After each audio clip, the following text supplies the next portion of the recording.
Hai teman-teman, kita telah belajar bersama di dalam video-video sebelumnya tentang pedoman hidup, di mana sekarang kita sudah menyadari bahwa pedoman hidup itu sangat penting, yaitu firman Allah. Mengapa bukan yang lain? Karena yang lain tidak mengandung kebenaran yang sempurna. Firman Allah mengandung kebenaran yang sempurna, sehingga patutlah menjadi sebuah pedoman hidup kita. Tapi sayang sekali, sekarang kita masih mengalami masalah. Masalahnya apa? Kira-kira bagaimana cara kita untuk mengetahui atau memperoleh firman Allah tersebut? Hal ini sangatlah penting untuk kita pikirkan bersama-sama. Karena di tengah-tengah dunia yang saat ini, banyak sekali klaim-klaim yang menyatakan bahwa ini adalah firman Allah dan ini adalah firman Allah. Baik yang mengistilahkannya sebagai firman Allah maupun juga yang mengistilahkannya sebagai kebenaran yang mutlak. Dalam video ini saya ingin memberikan dua pandangan dan cara untuk mengetahui firman Allah tersebut. Yang pertama adalah dari bawah menuju ke atas, dan yang kedua dari atas menuju ke bawah. Yang pertama dari bawah menuju ke atas. Ini artinya manusia secara aktif menganalisa, mau mencari tahu tentang Allah yang ada di atas. Jadi metode ini mencoba melihat Allah dari bawah ke atas, baik melalui pertapaan atau mungkin melalui cara-cara yang lain, sehingga nantinya hasil itu dijadikan sebagai sebuah pedoman hidup, yakni firman Allah, dan dikatakan bahwa itu adalah firman Allah ataupun itu adalah pedoman dari seseorang atau pribadi yang dianggap sebagai Tuhan. Salah satu tokoh yang sangat terkenal yang mengikuti metode ini adalah Siddhartha Gautama.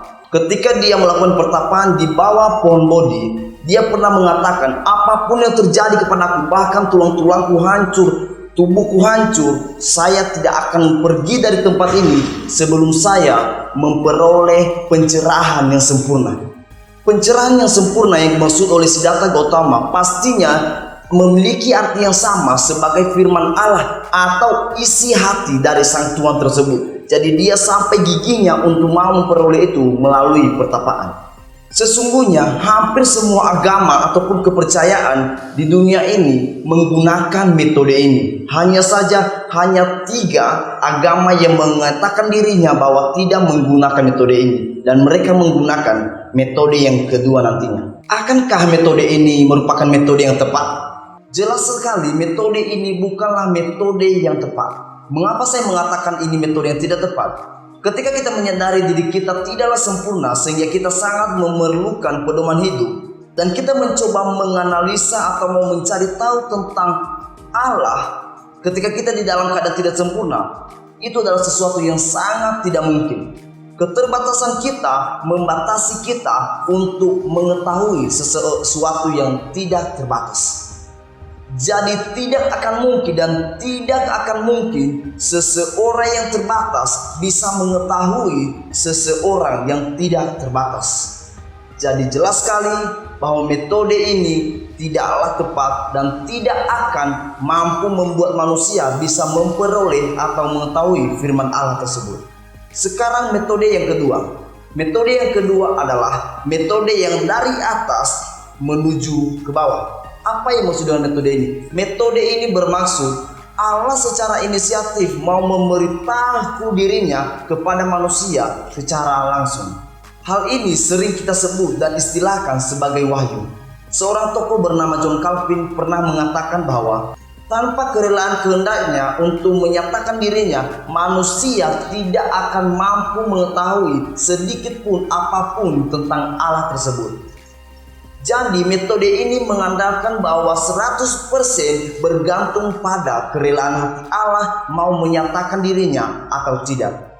Tetapi akankah metode ini adalah metode yang tepat? Saya bisa meyakinkan teman-teman semua bahwa metode ini adalah metode yang sangat tepat. Mengapa saya mengatakan metode ini metode yang sangat tepat? Karena pengamatan atau pencarian atau perenungan tentang suatu objek tidak akan bisa diketahui secara sempurna kecuali objek tersebut menyatakan dirinya dengan jujur. Jangankan mengetahui Allah, mau mengetahui manusia saja yang terbatas, kita pasti tidak akan mampu mengetahui secara sempurna. Terlebih-lebih Allah yang tidak terbatas, pastinya kita tidak akan mampu mengetahui secara sempurna. Jadi sebenarnya dalam hal cara mengetahui ataupun mengklaim sesuatu sebagai firman Allah, hanya ada dua yang ada di dunia saat ini, yaitu orang-orang yang memegang pandangan yang pertama dan orang-orang yang memegang pandangan yang kedua. Metode dari bawah ke atas jelas bukanlah metode yang tepat, sehingga kita harus meyakini bahwa metode yang tepat adalah metode yang dari atas baru menuju ke bawah.